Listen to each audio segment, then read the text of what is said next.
ഓം ശ്രീ സായിരാം. ഭഗവാന്റെ പദാരവിന്ദങ്ങളിൽ സാഷ്ടാംഗം നമസ്കരിച്ചുകൊണ്ട് എല്ലാവർക്കും സ്വാഗതം. തപോവനം ശ്രീ സത്യസായി സച്ചരിതം പ്രശ്നോത്തരി ഭാഗം 11 അധ്യായം 10 കാലാതീതൻ. കുരുക്ഷേത്ര യുദ്ധഭൂമിയിൽ യുദ്ധസന്നദ്ധരായി നിൽക്കുന്ന സൈന്യത്തിൻ്റെ മധ്യത്തിൽ നിന്നുകൊണ്ട് 700 ശ്ലോകങ്ങളിലൂടെ ഭഗവത്ഗീത അർജുനനെ പഠിപ്പിക്കുവാൻ ശ്രീകൃഷ്ണന് എങ്ങനെ സാധിച്ചു?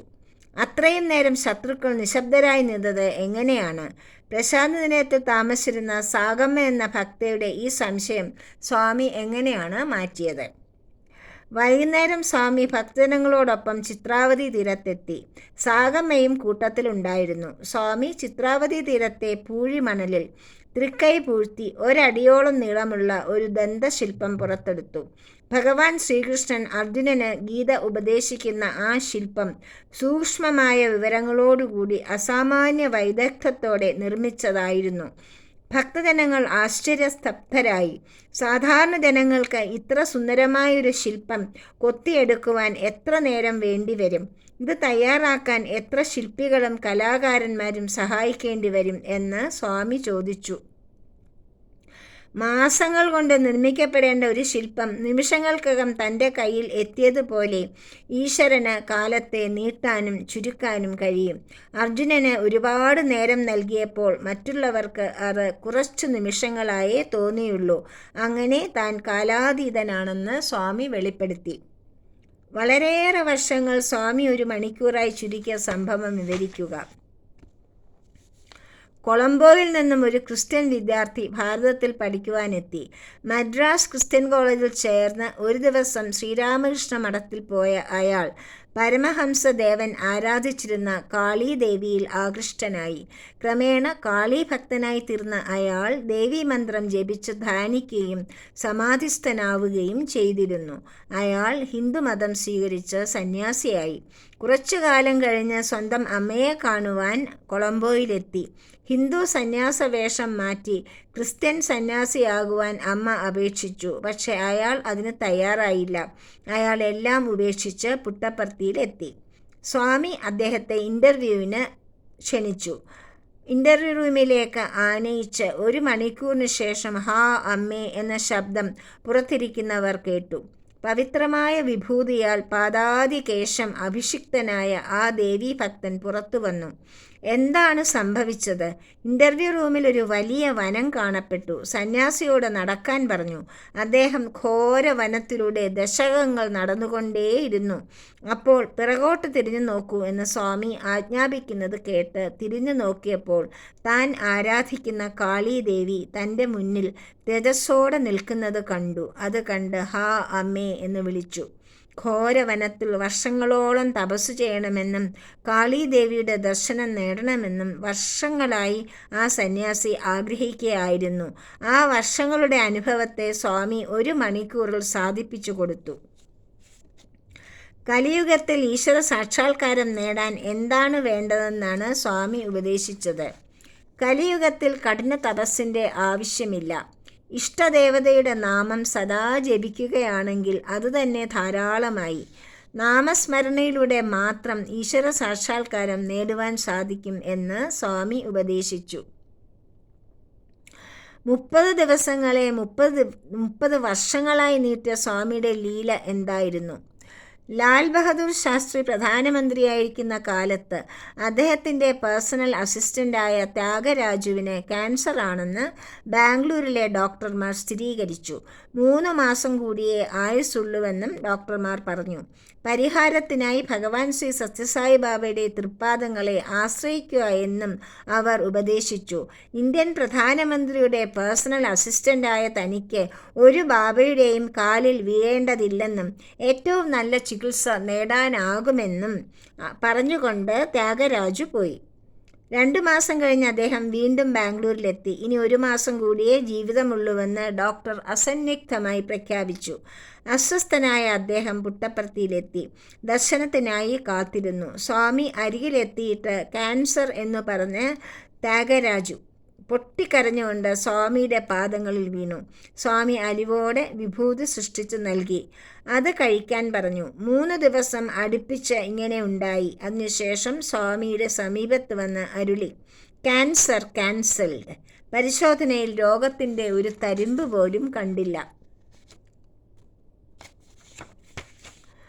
ഈ സംഭവത്തിന് ശേഷം ത്യാഗരാജു പ്രശാന്ത് നിലയത്തിൽ സ്ഥിരമായി താമസിച്ച് 30 വർഷങ്ങളായി സനാതന സാരഥി ഓഫീസിലും ക്യാൻറ്റീനിലും സേവനം ചെയ്യുന്നു. സ്വാമി കാലദേശങ്ങൾക്ക് അതീതനാണെന്ന് വെളിപ്പെടുത്തിയ ഒരു സംഭവം എന്താണ്? ഒരിക്കൽ വെങ്കടഗിരിയിൽ നിന്നും മടങ്ങുന്ന ബാബയുടെ ദർശനത്തിനായി പ്രശാന്ത് നിലയത്തിൽ താമസിച്ചിരുന്ന ഒരു വൃദ്ധ തൻ്റെ ഗ്രാമീണരുമായി വഴിയിൽ കാത്തുനിന്നു. സ്വാമിയുടെ കാർ അതുവഴി പോയില്ല. അതേസമയം സ്വാമി പുട്ടപ്പുറത്തിൽ എത്തിയ വിവരം അവർക്ക് ലഭിച്ചു. അവർ പുട്ടപ്പുറത്തിൽ എത്തുമ്പോൾ സ്വാമി വസതിയുടെ മുകളിലത്തെ നിലയിലെ വരാന്തയിൽ നിൽക്കുന്നത് കണ്ടു. അവർ മുന്നോട്ട് വന്ന് സ്വാമിയോട് ചോദിച്ചു, സ്വാമി, ഞങ്ങൾ കാത്തുനിന്നിട്ടും സ്വാമിയുടെ കാർ ഗ്രാമത്തിലൂടെ പോകുന്നത് കണ്ടില്ലല്ലോ. എങ്ങനെയാണ് സ്വാമി ഇവിടെ എത്തിയത്? അവരുടെ ഉദ്വേഗവും ചോദ്യവും കേട്ട് സ്വാമിയെ രസിപ്പിച്ചു. സ്വാമി പൊട്ടിച്ചിരിച്ചു. തൻ്റെ തൊട്ടരികിൽ നിന്ന് പൊട്ടിച്ചിരിക്കുന്ന സ്വാമിയെയാണ് അവർ കണ്ടത്. മുകളിലെ വരാന്തയിൽ നിന്ന് സ്വാമി എങ്ങനെ ഇവിടെ എത്തി?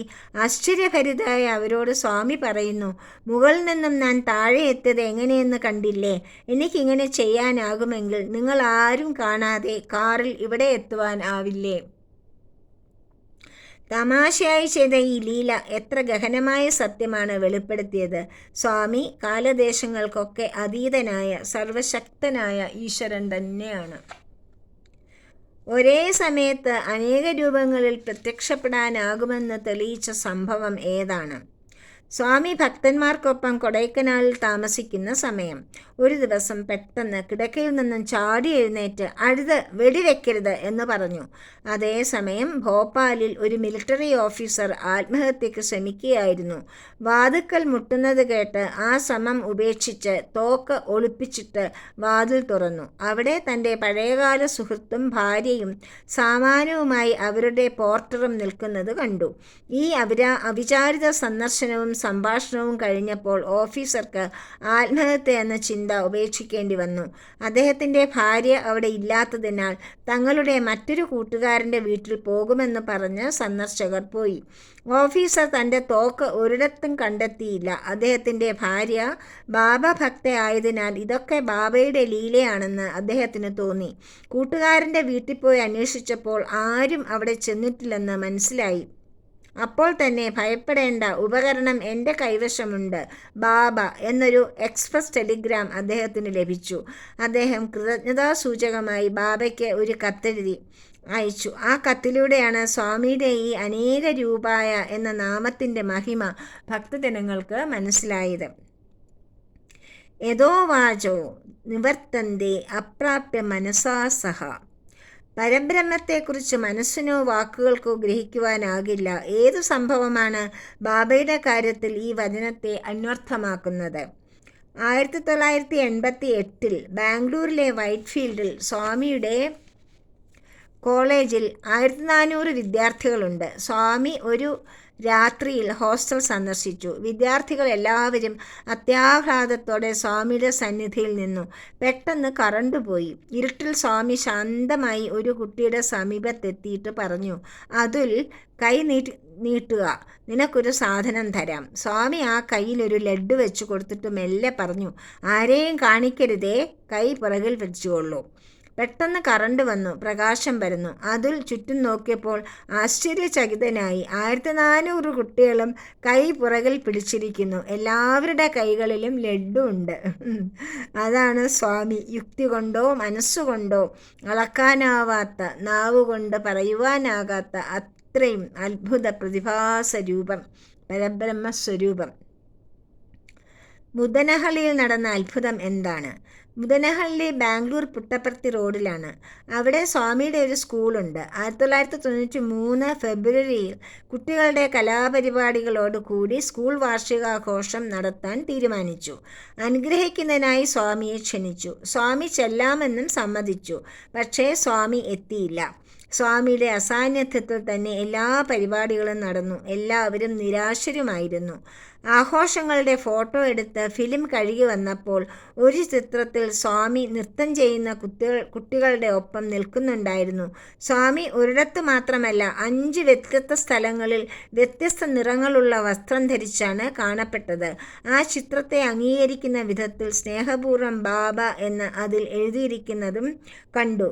കാലാതീതനും കാലസ്വരൂപനും സഹസ്രവേഷധാരിയുമായ ഈശ്വരൻ തന്നെയാണ് സ്വാമി. ജയ സായിരാം.